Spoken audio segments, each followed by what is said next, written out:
네, 저희가 6주간의 교회 사명과 비전 시리즈를 마치고요. 오늘부터 저희가 마가복음 강해를 시작합니다. 오늘 첫 번째 시간인데요. 첫 번째 시간은 하나님의 아들이신 예수님, Jesus is the Son of God이라는 주제로 우리가 말씀을 나누려고 하고 있습니다. 마가복음은요, 저희가 매일 성경으로 3, 4월 달에 묵상을 함께 했습니다. 혹시 그때 묵상하면서 많은 것들 하나님께서 주셨나요? 마가복음이 쓰여진 거는 AD 70년경에 쓰여졌다고 봅니다. 예수님이 승천하신 후 한 40년 정도 지난 이후에 마가가 썼습니다. 마가가 쓴 이 마가복음이 4복음서 있죠. 마태, 마가, 누가, 요한 중에 제일 처음 쓰여진 걸로 드러나 있습니다. 그 이유가 뭐냐면은 마태와 누가가 이 마가복음을 인용해서 사용하여서 쓰였던 증거들이 있기 때문에 마가복음이 제일 처음 쓰여진 걸로 저희가 보고 있습니다. 그리고 특별히 마태와 마가와 누가 세 복음서를 저희가 공관복음서라고 말합니다. 영어로 synoptic gospel. 그래서 관점이 같다. 그래서 공관복음이에요. 마태, 마가, 누가와 같은 관점을 가질 수밖에 없었던 건 보면 마가가 썼던 복음서를 마태와 누가가 이제 사용했음을 통해서 저희가 또 알 수도 있고요. 요한복음이 이 공관복음과 좀 다른 이유 중에 하나, 여러 가지 이유들이 있는데 다른 것은 어떤 단어에 대한 사용이라든지 또 예수님의 공생의 사역에 대한 부분들이 좀 다르게 표현되어 있습니다. 특별히 공관복음은 예수님이 예루살렘 6월절마다 예루살렘에 방문했던 부분들을 그렇게 다 표시하지 않는데 요한복음은 예루살렘에 예수님께서 공생의 사역 가운데 방문했던 부분들을 다 표시하고 있고요. 또 공관복음 같은 경우에는 거의 한 40개 가까이 된 예수님의 기적을 다 설명을 하고 있는데 다 이제 40개 정도의 기적. 물론 예수님께서 더 많은 기적들을 베푸셨죠. 40개 정도의 기적을 기록하고 있는데 요한복음에는 3개 정도만 기록을 하고 있습니다. 또 공관복음 같은 경우에는 예수님의 설교를 짧게 기록하고 있는데요. 요한복음 같은 경우에는 길게 설교들을 기록하고 있어서 공관복음 같으면 다른 부분들이 여러 가지가 있습니다. 마가가 사역을 했는데요. 마가가 사역하는 동안에 사도 베드로와 사도 바울과 가깝게 일했던 것을 저희가 알 수가 있습니다. 베드로 전서 5장이나 골로새 4장을 통해서 보면은 베드로와 바울이 마가와 함께 했던 부분들을 표현을 하고 있습니다. 그래서 마가가 가지고 있는 어떤 그 복음서에 대한 그 지식과 관점들이 베드로와 바울로부터 또 영향을 받았음을 저희가 알 수가 있습니다. 마가복음은 이제 크게 두 부분으로도 나눌 수가 있는데요. 크게 두 부분으로 나누면은 마가복음 전체가 16장인데 1장부터 10장까지가 한 부분을 볼 수 있고 또 11장부터 16장까지를 두 번째 부분을 볼 수 있습니다. 그래서 1장부터 10장까지는 뭐냐? 예수님이 누구시냐는 거예요. Who is Jesus? 예수님이 누구시냐 1장부터 10장까지라는 거고요. 그다음에 11장부터 16장까지는 어떻게 예수님이 왕이 되시냐 그거예요. How did he become the king? 그래서 1장부터 10장까지는 Who is Jesus? 그리고 또 11장부터 16까지는 How he became the king. 예수님이 누구신가와 어떻게 왕이 되시는가 이 부분을 저희가 볼 수가 있습니다. 그래서 오늘 처음으로 저희가 1장 1절부터 13절까지 저희가 좀 나누기 원하는데요. 특별히 예수님께서 하나님의 아들 되심을 저희가 함께 보기 원합니다. 첫 번째로 그래서 하나님의 아들로서 이렇게 준비를 통해서 오셨던 부분과 하나님의 아들로서 아버지께 사랑을 받았던 부분과 하나님의 아들로서 사단의 유혹에 승리했던 부분 이 세 가지를 저희가 함께 좀 보기 원합니다. 첫 번째로요. 하나님의 아들은 준비됨을 통해 오셨습니다. The Son of God came with a preparation. 1장 1절 보십시오. 1장 1절이 마가복음 전체의 어떤 소개의 말씀인데요. 제가 복음이 이끄는 교회 처음 시리즈 시작할 때 이 말씀을 제가 드린 적이 있습니다. 마가복음 1장 1절 보시면 하나님의 아들 예수 그리스도의 복음의 시작이라 그래요. 그래서 하나님의 아들이다. 하나님의 아들이라는 표현 자체가 처음 나온 표현은 아닙니다. 성경에서 구약에서 여러 번 쓰여지긴 했습니다. 구약에서 쓰여졌을 때는 어떤 천사를 표현할 때나 아니 왕을 표현할 때나 이스라엘 백성들을 표현할 때 하나님의 아들이다. 하나님의 아들들이다 표현을 쓰긴 했었어요. 또 신약에서도 하나님의 아들이 했을 때 예수님을 따르는 무리들을 하나님의 아들들이라 하는 표현이 있습니다. 근데 이 1장 1절의 하나님의 아들이라는 표현은요. 그런 표현들과 완전히 다른 표현입니다. 여기서는 유일하고 영원하신 하나님의 아들이시다 그 표현이에요. 그래서 예수님의 메시아 되심에 대한 표현입니다. 예수 그리스도의 복음이라 그랬는데 예수님 아시죠? 예수님은 개인적인 이름이다. 이 개인적인 이름 예수님은 구약의 여호수아에서 왔습니다. 여호수아가 이제 예수라고 표현이 된 건데 여호수아의 뜻은 자기 백성을 죄에서 구원할 자라는 거예요. 그래서 예수님은 이름이고요. 그리스도는 이름이 아니라 타이틀이 칭호입니다. 그래서 간단하게 설명을 드리면은 예를 들어서 미국 대통령 뭐 프레지던트 트럼프 있죠. 프레지던트가 타이틀이고 트럼프가 이름이지 않습니까? 그래서 프레지던트 트럼프가처럼 그리스도 예수다 했을 때 그리스도는 타이틀이고 예수가 이름인 거예요. 그리스도라는 그 타이틀은 이제 헬라어는 크리스토스인데 이 크리스토스라는 헬라어가 히브리어 무시하으라는 히브리어에서 왔습니다. 이 무시하라는 히브리어에서 영어 단어 메사야가 왔어요. 메시아라는 영어 단어가 왔고요. 이 무시하라는 단어의 이름 이제 그 의미는 기름 부음 받은 자다. 또 anointed one. 기름 부음 받은 자다. 그래서 그 메시아가 구원을 할 자다. 죄에서 우리를 구원할 자다. 예수님이 그리스도다 하시는 건 뭐냐? 예수님이 메시아다 하는 거고 예수님이 메시아다 하는 것은 하나의 신앙 고백입니다. 나는 예수님이 그리스도인 것을 믿습니다. 나는 예수님이 메시아인 것을 믿습니다. 예수님이 기름 부음 받은 걸 믿습니다. 예수님이 나의 죄를 구원하신 자라는 걸 믿습니다. 이렇게 표현하는 복음의 내용입니다. 그리스도의 복음이다 이렇게 써 있죠.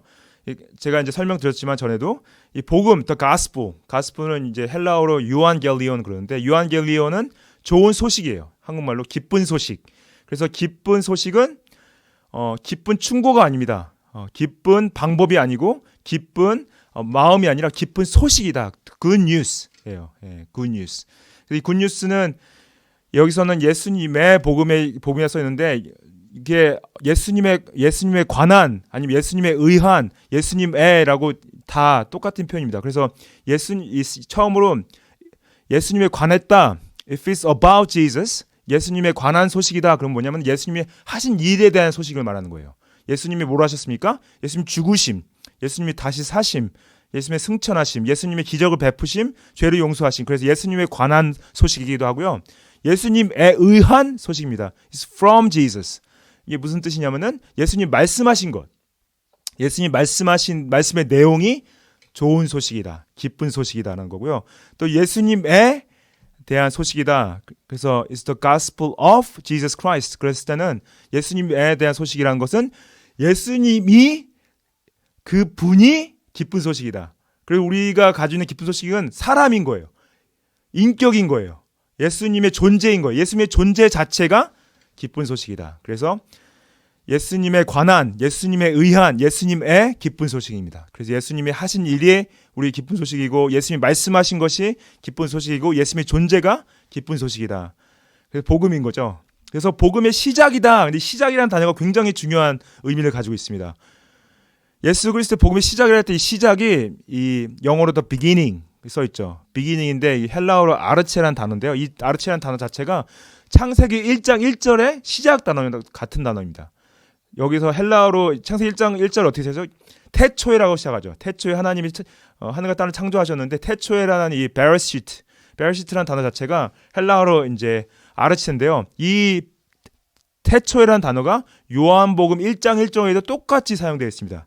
그래서 in the beginning 해서 이 시작이다라는 것은 뭐냐? 복음의 시작이라는 것은 뭐냐? 예수님의 하나님 아들로서 오심을 선포하는 것을 말하고 새로운 창조를 새 창조를 말합니다. 그래서 이제 마가복음 1장 2절을 이제 다시 보시면요. 다른 공관복음과 다르게 세례 요한은요. 마태복음은 이제 예수님 족보로 시작하죠. 누가복음도 어떤 다른 세례 요한의 배경 설명을 하는데 바로 세례 요한의 사역 설명으로 시작을 합니다. 근데 공관복음 마태복음이나 누가복음도 동일하게 이사야 말씀을 인용해서 이제 세례 요한을 설명합니다. 그래서 선지자 이사야의 글이라 보라 내가 내 사자를 내 앞에 보내노니 그가 내 길을 준비하리라 광야에 외치는 자의 소리가 있어 이르되 너희는 주의 길을 준비하라 그의 오실 길을 곧게 하라 기록된 것과 같이 이렇게 말씀하시죠. 그래서 선지자 이사야의 이 글이 이사야서 40장 3절을 인용하는 건데요. 마태복음하고 누가복음과 다르게 마가복음은요. 출애굽기 32장과 말라기 3장 말씀을 함께 인용을 합니다.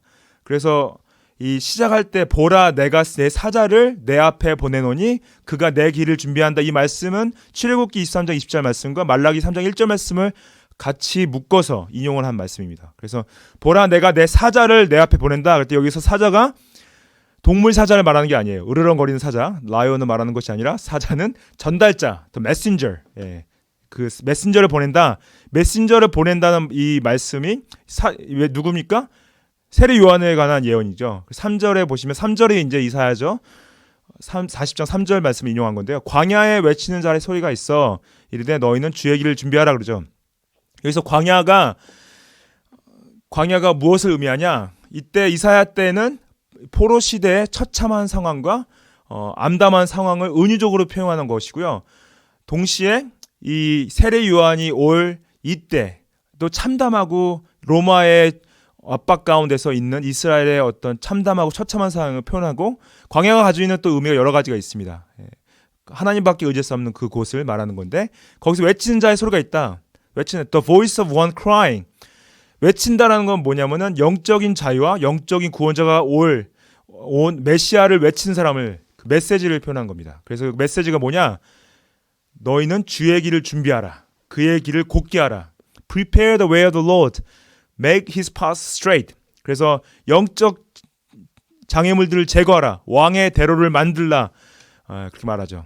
그래서 기록된 것과 같이라고 말하는 것은 세례 요한의 출현도 예언의 성취라는 것을 말합니다. 기록된 것과 같이. 그래서 4절이 세례 요한의 사역에 대한 설명이 성취됨을 말하는 건데요.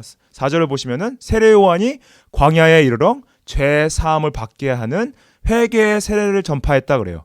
이 사역은 무엇이냐? 죄 사함을 받게 하는 회개의 세례를 전파했다 그런 거죠. 이 세례 요한이 요한복음에서는 하나님의 보내신 자라. 그래서 구약의 마지막 선지자로 우리가 생각하시면 됩니다. 구약의 마지막 선지자로 하나님께서 보내셨다 생각하시면 되는데요.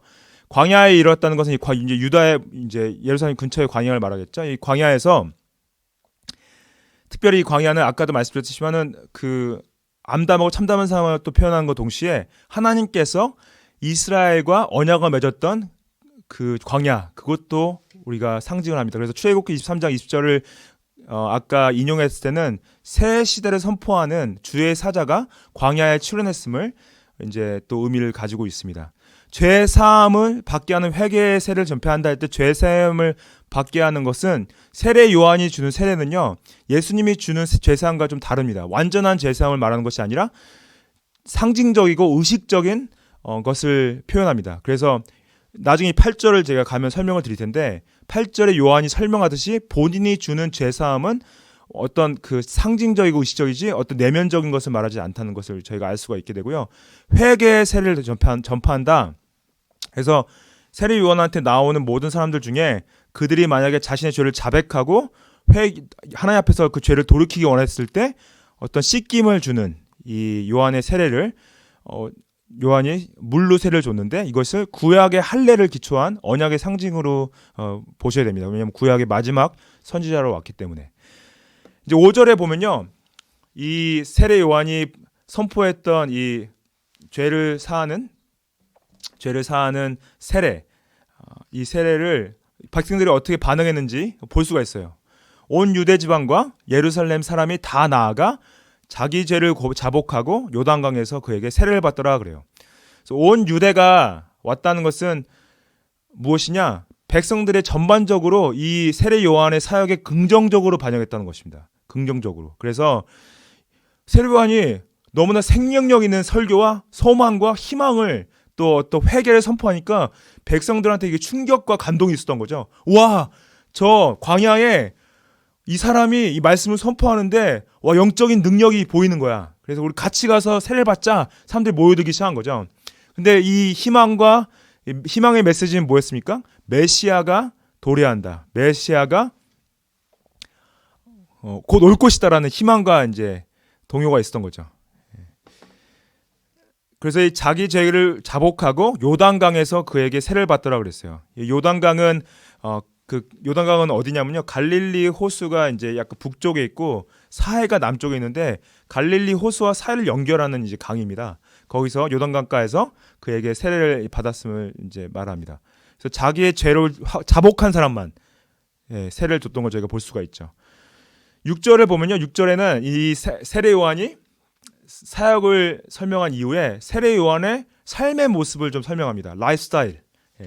어떤 라이프스타일을 가졌냐? 세례 요한은 낙타털 옷을 입고 허리에 가죽띠를 띠고 메뚜기와 석청을 먹더다. 그래서 이걸 이때 이 사람들이 요한의 이 모습을 봤을 때는 괴짜인 거예요. 이상하고 놀림당할 모습을 가지고 있는 겁니다. 이상한 옷을 입고 이상한 음식을 먹는 사람이에요. 낙타털, 이 카멜's hair 옷은 되게 질긴 옷으로요. 근데 광야 생활에 정말 적합한 옷입니다. 광야 생활은 어떤 되게 이제 그 거칠기 때문에 거친 것을 잘 이겨낼 수 있는 질긴 옷이에요. 낙타털 옷은 가죽이 동시에 털이 있기 때문에 따뜻하면서도 질긴 것을 잘 찢어지지 않고요. 허리에 가죽띠를 띠고 했다. 근데 이 모습 자체가요. 선지자 엘리야의 모습을 비슷하게 담고 있습니다. 이제 열왕기 하 1장 8절에 나오는. 그리고 또 나중에 세례 요한이 그 오리라 한 엘리야 선지자로 표현이 돼요. 그리고 스가랴서 13장 4절에 그 회개를 선포하는 선지자의 복장으로도 설명이 되어 있습니다. 그래서 어떻게 보면은 요한이 가지고 있는 이 모습 자체가 또한 구약의 말씀들을 성취하는 모습을 제가 볼 수 있습니다. 메뚜기와 석청을 먹더라 그래요. 또 ate locusts and wild honey 그래요. 메뚜기와 석청을 먹는 것은 이때 먹을 것이 없는 사람들이 가난한 사람들이 기근 때나 먹는 재난 때나 먹는 이제 하급 음식으로 이제 표현이 됐는데 석청은 이제 야생벌의 꿀을 먹는 거예요. 근데 이 메뚜기와 석청이 광야에서는 가장 쉽게 구할 수 있는 음식이었습니다. 근데 이게 한 해설가가 표현한 것은요, 이 메뚜기와 석청을 먹는 것 자체가 요한이 어떤 그 바리새인들과 서기관들이 나왔을 때 지금 종교적인 기득권자들이 가지고 있는 그 외식적인 범죄들을 이제 어떤 따로 보여주기 위해서 이런 것들 먹었다 표현하시는 해설가가 있는데요. 저희가 이 모습을 봤을 때 세례 요한의 이 모습, 낙타털 옷을 입고 허리에 가죽들을 띠고 메뚜기와 석청을 먹는 것 자체는요. 뭐냐? 이분이 사역을 할 때 어떤 음식과 입는 것에 크게 자유롭고 신경 쓰지 않고 간소한 삶을 살았다는 거죠. 무엇을 입을까, 무엇을 먹을까 그렇게 크게 걱정하지 않았다는 거예요. 제가 이제 몇 주 전에 제가 자비사역 설명을 하면서 우리 삶에 어떤 간소한 삶이 있어야 될 부분을 제가 설명을 드렸었는데요. 우리가 생각 외로 무엇을 입을까, 무엇을 먹을까 굉장히 고민을 많이 하게 돼 있죠. 우리 삶 자체가. 오늘 뭐 먹지? 오늘 뭘 입지?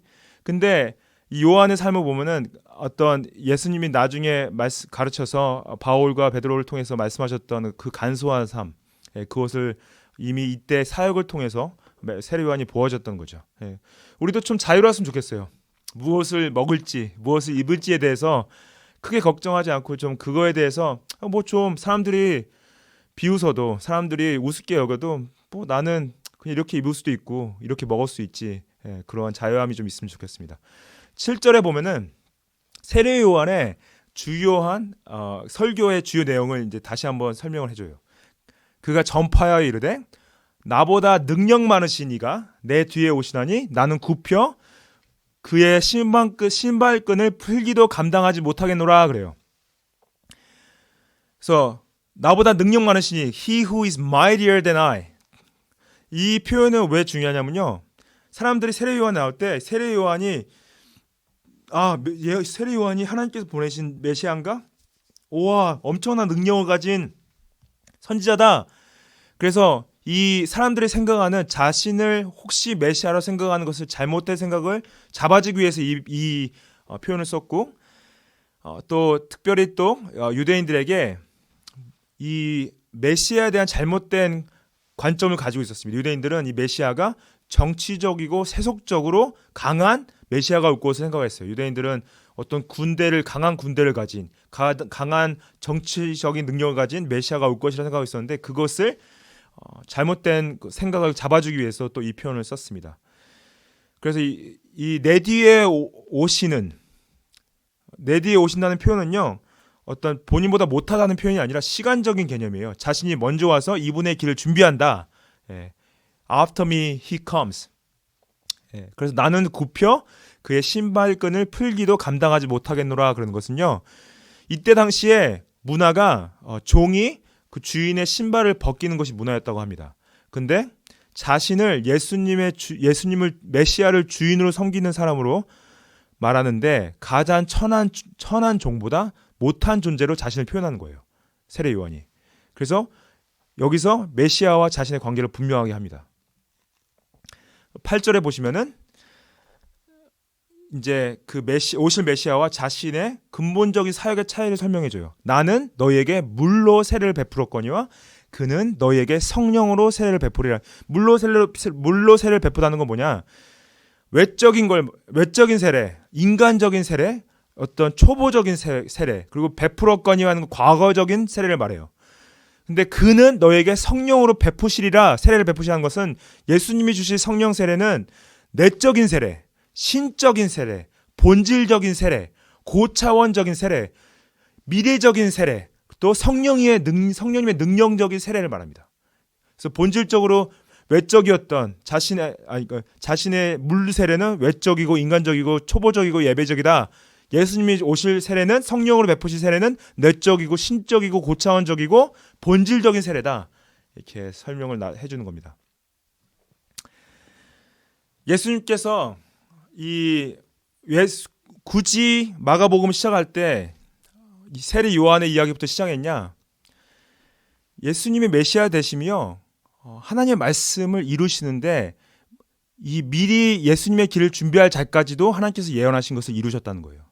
여러분들, 인간상 가운데서 자신이 신적 존재다라고 주장했던 사람들이 많이 있고, 자신이 인류를 구원할 구원자라 말하는 사람들이 많이 있었습니다. 근데 그 사람들의 공동된 큰 특징은 뭐냐?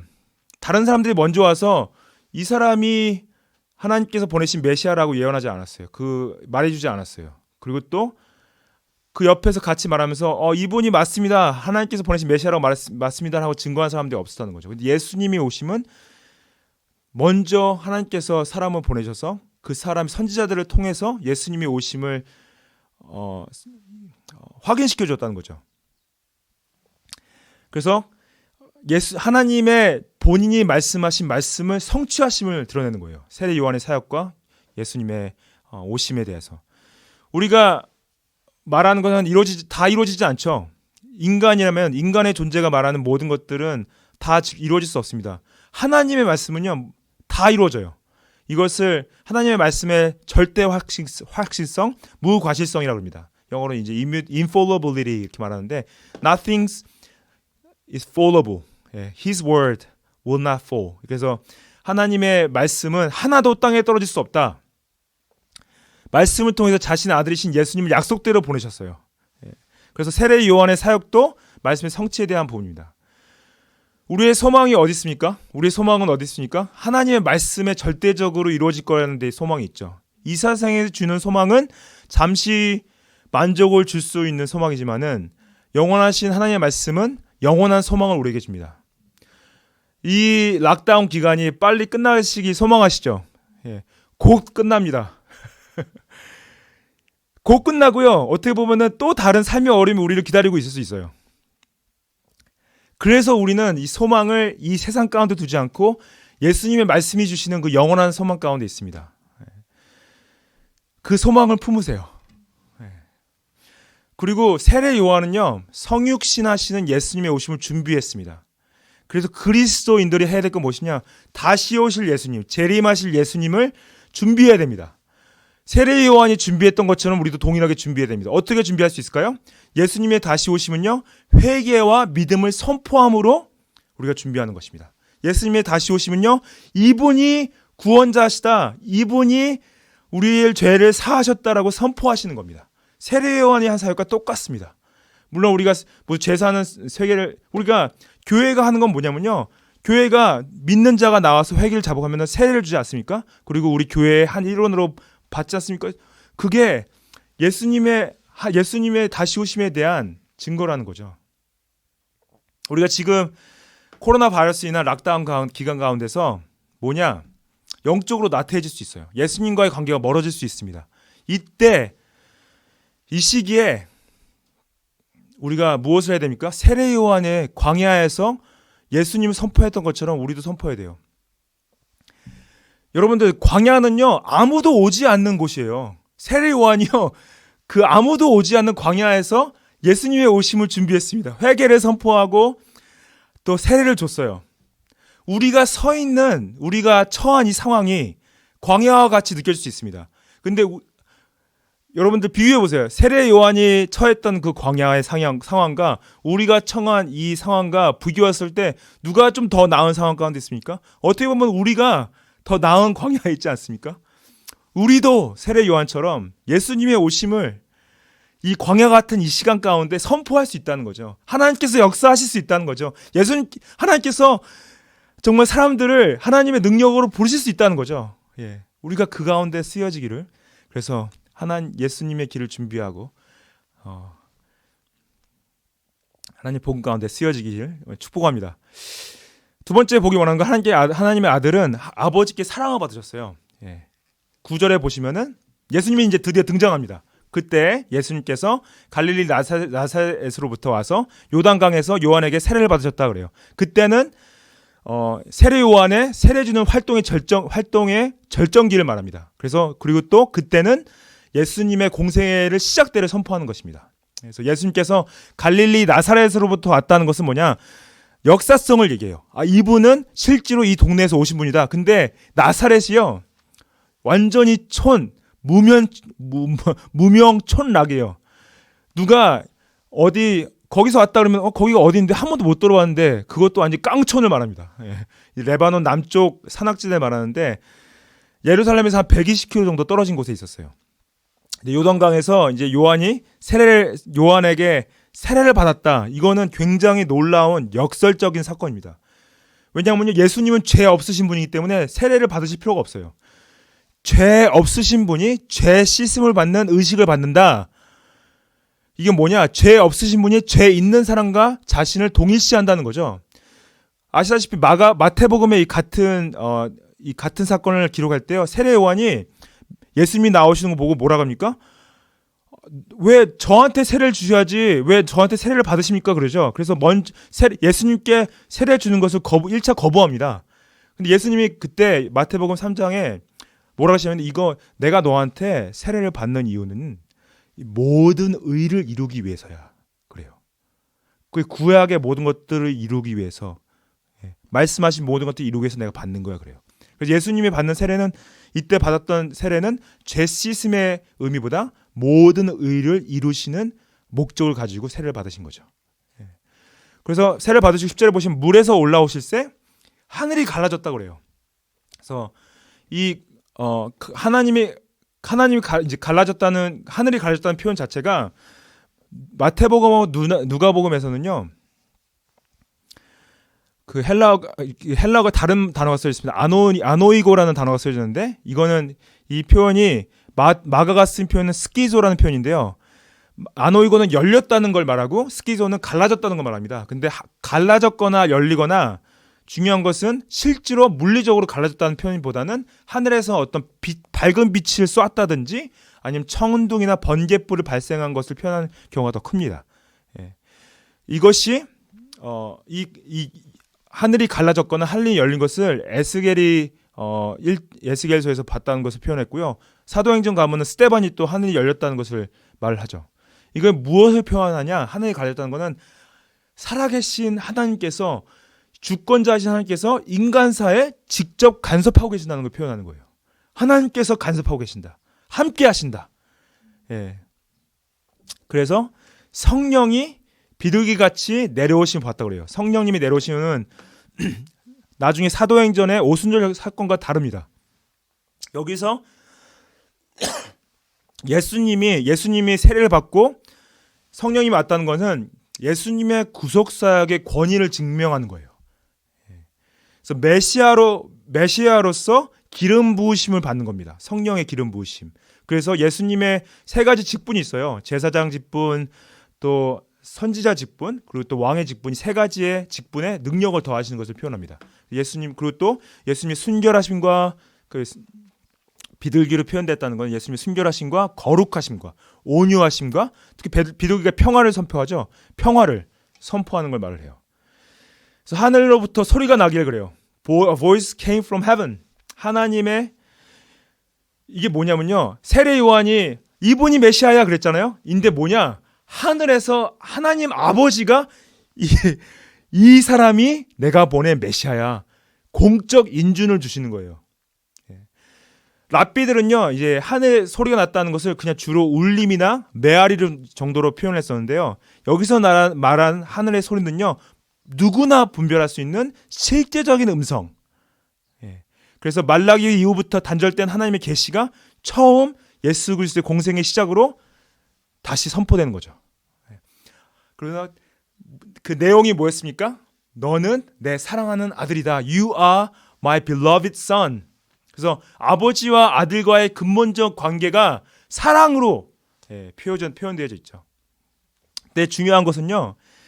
하나님께서 인간을 창조하시고 인간을 구원하실 때요. 그 목적이 본인이 사랑이 부족해서 인간을 창조하신 건 아닙니다. 왜냐? 삼위일체 성부정사 성령 안에서 그 사랑이 이미 완벽했어요. 완벽한 사랑 가운데 계셨어요. 그래서 사랑을 나눠주시는 거지 사랑이 모자라서 더 필요해서 우리를 구원하신 건 아닙니다. 그리고 예수님 하나님께서 아버지가 아들한테 내가 너를 사랑하는데 내가 너를 기뻐한다 그럽니다. 기뻐한다. With you I'm well pleased. 그리고 그래서 이 예수님의 공적 사역의 시작을 인정하신과 동시에 예수님이 하시는 모든 것들을 기뻐하신다는 거예요. I'm well pleased. 우리가 어떻게 하면은 예수님처럼 하나님의 자녀가 될 수 있습니까? 하나님의 자녀가 될 수 있는 것은요. 어떻게 할 수 있어요? 예수님을 삶의 주인으로 영접하시면 하나님의 자녀가 되실 수 있습니다. 요한복음 1장 12절에 영접하는 자 곧 그 이름을 믿는 모든 자들에게 하나님의 자녀가 되는 권세를 주셨다고 그러셨죠. 그래서 예수님을 나의 삶의 주인으로 영접하시면요. 하나님이 나를 자녀 삼으시고 나를 사랑하신대요. 우리는 여러분들 아시죠? 우리는 누구의 사랑을 받아야지 살 수 있는 존재입니다. 나는 아무도 날 사랑할 필요가 없어 하시는 분도요. 무엇인가 사랑을 구하고 있어요. 왜냐하면 자신의 존재의 가치가 인정을 받아야 되기 때문에 무엇인가로부터 사람이 아니라도 어떤 것으로부터 자신의 가치를 인정받기 위해서 구하고 있습니다. 근데 중요한 것은 누구한테 누구에게 나의 삶의 존재 가치를 인정받기 원하냐, 사랑받기 원하냐는 거예요. 여러분 누구한테 인정받기 원하세요? 어려서는 우리가 부모님들한테 인정을 받았죠. 학교 가서는 친구들한테 인정을 받았죠. 사회 나와서는 직장에서 인정받기 원하고, 결혼해서는 배우자한테 인정받기 원하고, 아이를 낳으면 자녀한테 인정받기 원하고, 인정받기 원해요. 사랑받기 원해요. 왜냐하면 그걸로 통해서 우리가 존재가 인정이 되기 때문에. 근데요, 우리가 인정받기 원하는 존재 1순위가 하나님이 아니시라면 그 다른 모든 존재가 우상이 될 수도 있습니다. 그리고요, 다른 모든 사랑은 다 실패할 수 있어요. 실망할 수밖에 없습니다. 하지만 기쁜 소식은 무엇이냐? 하나님의 아들이신 예수 그리스도의 사랑은 신실하다는 거죠. 신실하신 그 예수님의 사랑 가운데 거하십시오. 그리고 어떻게 하면 우리가 예수님이 자녀답게 살 것인가? 어떻게 하면 하나님께서 나의 삶을 통해 기뻐하실 것인가? 굉장히 단순합니다. 불순종하면 슬퍼하시고요. 죄를 범하면 슬퍼하시고, 하나님 말씀에 순종하면 하나님 기뻐하세요. 여러분들 자녀분들이, 물론 자녀분들 존재 자체로 우리가 기쁘지만은 언제 또 기뻐요? 우리의 말을 했을 때, 우리의 말을 듣고 따라올 때 기쁘지 않습니까? 하나님 똑같으세요. 우리가 하나님의 말씀에 순종하고 따라갈 때 하나님께서 우리의 삶을 기뻐하십니다. 예수님께서 하나님의 아들로서 하나님이 사랑하셨듯이 동일하게 우리를 사랑하기 원하세요. 그리고 우리의 사랑의 표현을 우리가 순종을 원하십니다. 순종은요, 구원을 받기 위한 조건적인 순종이 아닌 은혜로 구원을 하신 그 구원을 감사하는 마음으로, 사랑과 기쁨으로 우리가 순종하는 겁니다. 하나님의 자녀로서 사랑을 받으시면서 그분을 기쁘시게 하는 순종을 하는 삶을 사시길 축복합니다. 지금 마지막 포인트 되게 짧은데요. 하나님의 아들은 하나님의 아들은요 사단의 유혹을 승리하셨습니다. 성령님이 12절에 보시면은 성령이 곧 예수를 광야로 몰아내세요. 광야에 대한 제가 설명을 드렸었죠. 근데 여기서 몰아내셨다는 표현 자체가요 예수님이 가기 싫으신데 억지로 몰아냈다는 걸 말하시는 건 아닙니다. 자발적인 순종을 말씀하세요. 근데 정확하게 어딘지는 알 수 없지만은 아무튼 세례 받으신 근처 요단강 근처의 광야가 아닐까 생각이 듭니다. 거기서 40일을 계시면서 사단에게 시험 받으셨다고 그래요. 이게 근데 마태와 누가의 이제 사건 기록의 비교해서는 되게 간결하지만요. 40일에 계셨다는 건 뭐냐? 하나님과의 사역 공생의 사역 전에 깊이 있는 관계 가운데 들어가 있음을 표현합니다. 그래서 출애굽기 모세가 십계명을 받을 때 시내산에 40일 있었던 거, 엘리야가 호립산에 40일 있었던 것, 예수님이 광야에 40일 있었던 것, 이 40일의 표현은 뭐냐? 하나님과의 깊이 있는 교제권 가운데 들어갔다. 사단의 시험을 받았다는 거는 굉장히 또 역설적이긴 합니다. 왜냐? 메시아인데 왜 사단한테 시험을 받으시나? 근데 이것은 예수님이 세례 받으셨던 거와 동일합니다. 아담과 하와가 사단한테 시험을 받았죠. 그래서 죄인들에 대해서 죄인이 겪는 사단의 유혹을 예수님도 동일하게 겪으신 거고요. 또 이 사단의 시험을 이기신 것은 창세기 3장 15절에 나왔던 그 원시복음 프로토 이벤겔리온 그것을 성취하시는 거였어요. 뱀의 머리를 밟으심 그걸 성취하시는 것으로 또 사단의 시험을 받고 이기심을 말합니다. 그래서 그 연약한 자들의 모범이 되시고 친히 시험을 당하시는 거죠.